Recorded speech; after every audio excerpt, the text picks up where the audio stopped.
Daí, galera do Espírita Pop, sejam bem-vindos a mais um episódio feito com muito carinho aqui de Torres, no Rio Grande do Sul, para comer um espírita em Brasília e para todo o universo, para todo o planeta Terra, falando de um tema necessário em nossos dias, né? Afinal, a gente está passando por momentos de transição planetária, muita gente fala nessa proposta.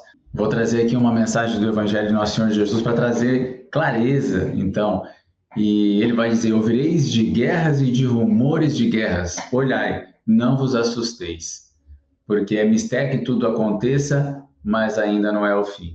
Que a gente possa meditar sobre isso, nesse tema, então, e ouvireis falar de guerra, não vos assusteis. Vamos concentrar no que a gente pode fazer de bom na nossa vida. Fica com a gente.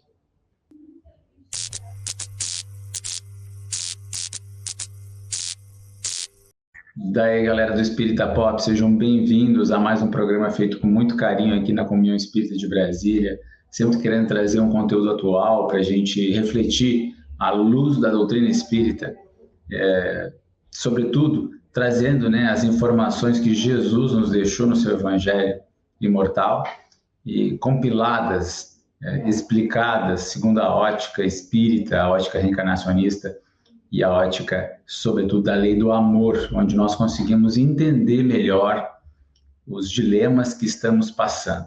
O fato é que nós vivemos momentos graves, né, no planeta Terra, momentos onde a iminência ou a possibilidade iminente de uma guerra nuclear está muito presente. Então é natural que a gente tenha que meditar a respeito das nossas atividades cotidianas, se elas refletem os nossos valores, os nossos princípios, para nos conduzir a um lugar melhor após a nossa morte. Eu nem me refiro aqui à ideia de que nós vamos morrer nessas guerras, eu me refiro aqui ao foco necessário em períodos de transição, às oportunidades de trabalho no bem que se abrem quando as calamidades se instauram. E aqui eu me refiro a coisas que aconteceram muito perto de nós, uma delas a pandemia, que mobilizou muita gente. Nós tivemos, então, uma situação onde nós tivemos que ser solidários, compreender nosso senso de responsabilidade, reavaliar os nossos valores, a atenção que a gente dá às pessoas que a gente gosta. Mas muitos de nós, muitos amigos, né, não puderam se despedir dos seus familiares, porque havia toda a questão de isolamento, de contaminação, daquelas pessoas que estavam no hospital. Então, a gente sabe que foram momentos muito graves. Aqui no Rio Grande do Sul, uma enchente que atingiu mais de 1 milhão de pessoas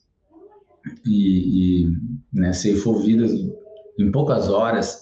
A gente aprendeu o valor que o brasileiro demonstrou ao acolher e salvar tantas pessoas dessa catástrofe aqui, que a gente sabe foi um resgate muito doloroso de coisas do passado, né, que envolvem aqui a nossa região. Mas tudo isso tem nos ensinado e tem servido para nossa compreensão que, mesmo assim, existe um Deus amoroso, justo, bom, que quer a nossa evolução. Só que nós fomos dotados de livre-arbítrio e fomos construindo, ao longo da nossa civilização, especialmente, de civilizações que vieram aqui para somar, né, com o desenvolvimento da nossa civilização nos últimos 12 mil anos, especialmente, que é o período que essa civilização está nesse planeta. Nós tivemos um avanço tecnológico surpreendente. Algumas civilizações estiveram aqui, como a egípcia, por exemplo. Até hoje a gente tem dificuldade de compreender como foram feitas aquelas construções, ou as linhas de Nazca, enfim. A gente sabe que o universo de Deus, ele é muito maior do que a gente supõe, né? O próprio Cristo diz: há muitas moradas na casa de meu Pai. Então, que a gente possa tranquilizar a mente, que da mesma forma como nós descobrimos que não era o Sol que girava em torno da Terra, que não era a Terra o centro do universo, que nós éramos mais um planeta numa constelação de bilhões de galáxias, no universo de bilhões de galáxias, a gente compreendeu que Deus é Deus de tudo isso. Deus não é Deus de um planeta, de um Sol. Deus é um Deus do universo inteiro, que é muito maior do que 500 bilhões de galáxias com 500 bilhões de planetas cada um. E aí a gente também tem que entender uma outra coisa muito importante, que o nosso Senhor Jesus, ele não é uma figura qualquer. E ele já era o Cristo da terra, e o verbo pairava sobre as águas, né? Então, na criação, na mensagem mosaica, na Gênesis, ele menciona que no princípio era o verbo. E Jesus era o verbo, então, que construía o nosso planeta. Construía o nosso planeta. É muito simples a gente entender a grandeza de Jesus. Se o nosso planeta tem 3 bilhões de anos, segundo os geólogos, essa é a idade que Jesus já era Cristo quando fundou o nosso planeta, quando formatou o nosso planeta nesse circuito de bilhões de anos para que ele chegasse nessa configuração para receber nós nessa esfera física. Evidentemente que todos os lugares habitam espíritos de natureza diferente, né? Então, seja na Lua, seja em outro planeta em Júpiter, enfim, onde Mozart, por exemplo, estuda música e reencarnou na Terra para trazer essa contribuição para nós, a gente começa a compreender que tudo que Deus fez tem utilidade. Quando a gente assiste aqueles National Geographic, não vê a utilidade de uma formiguinha na floresta. Está toda entrosada no ecossistema. Das abelhas, a gente descobriu a importância das abelhas. Então, o que eu quero dizer com isso é que nós não estamos tutelados por qualquer Cristo. Nós estamos tutelados pelo Mestre Jesus, que já era, há 3 bilhões de anos atrás, um ser capaz de criar um planeta, de formatar a vida nele, de administrar ele.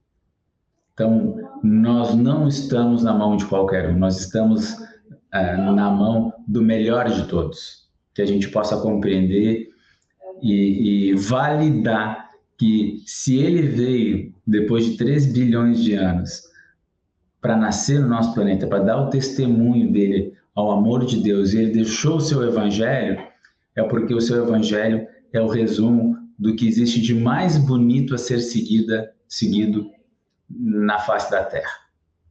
De modo que a lei do amor, ela está presente ali, e ele destinou em outras culturas, em outros povos, que não tem a vertente do evangelho disseminada por razões diversas, mesmo assim, ele sempre distribui a mão cheias, né? Caridade, amor, esperança, para que as pessoas compreendam que quando ele fala à mãe e aos irmãos que queriam prendê-lo, quando ele estava palestrando com outras pessoas, ele diz: todo aquele que faz a vontade de meu pai, esse é meu irmão e minha mãe. Definindo que onde quer que estejamos e estejamos ali praticando o bem, ali nós estaremos fazendo a vontade do Pai e seremos bons na medida das nossas possibilidades, porque ele mesmo fala, né? Bom só o Pai o é. Mas aqui vamos falar na linguagem humana, a bondade humana, aquela falha, aquela ainda imperfeita, mas é aquela que está buscando a consolidação da luz. Porque Tiago nos avisa que a fé sem obras é morta. Então não adianta nada a gente ter as virtudes de um bom cristão e a gente ser uma pessoa fria e indiferente ao sofrimento das pessoas.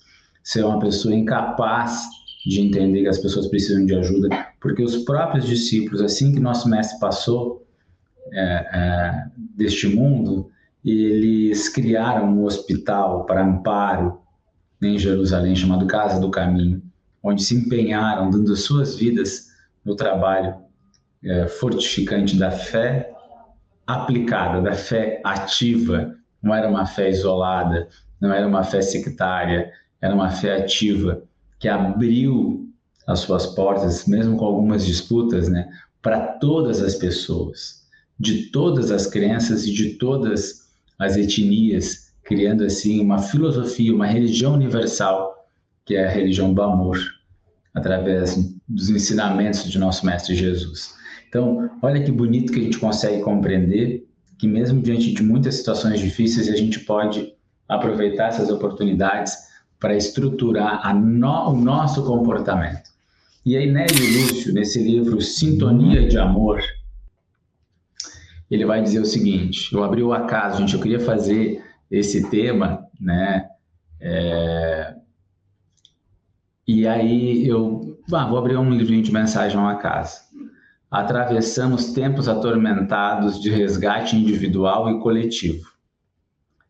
E por infelicidade, admiráveis amigos nossos, ao invés de buscarem um refúgio da prece e da meditação, como fazemos, excursionam pelas linhas do desespero, onde colherão apenas novas perturbações e novos desencantos. Roguemos ao Senhor o socorro geral.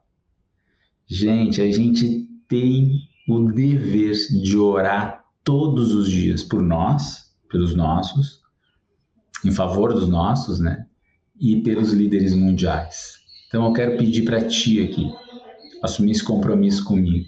Vamos orar pelos presidentes dos principais países do mundo, que têm o destino de bilhões de pessoas em suas mãos.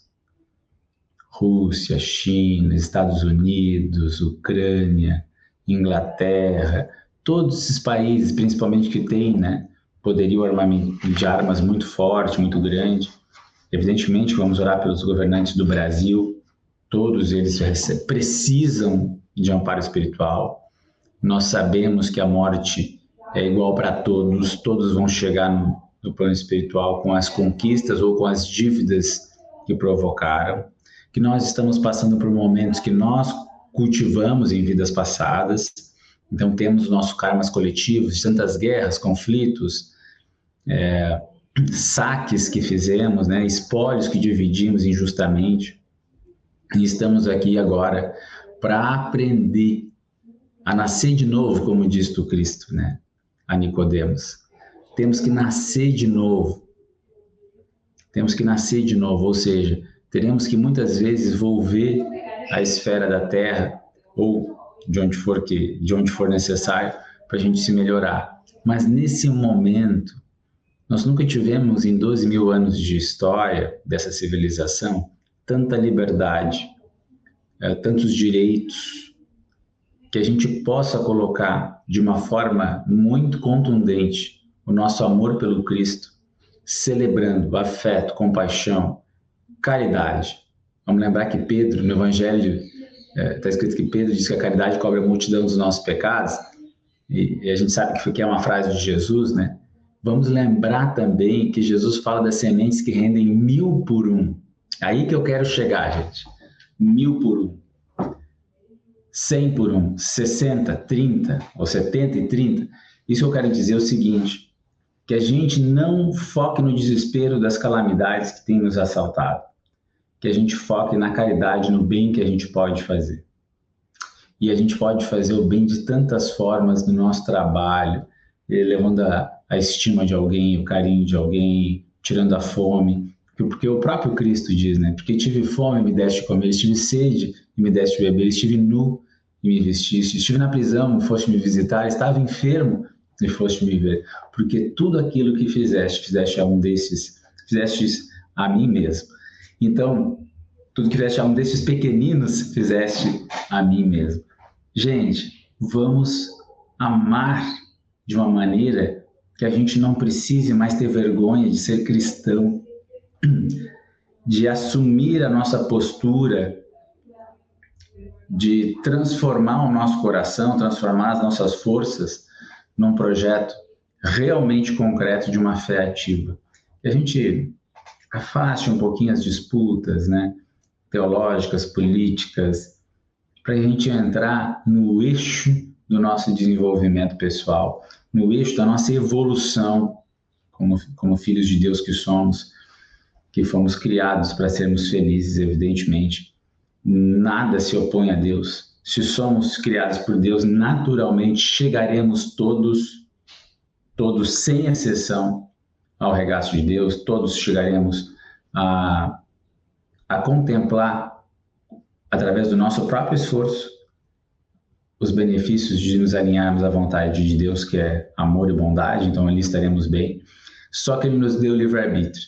E aí vamos lembrar a figura de Jesus, que aqueles que não quiserem, né, as ovelhas que não quiserem acompanhar o pastor, o lobo busca. Então aqui o lobo representando todas as formas de sofrimento, desgraças, enfim. Então o lobo tem nos buscado.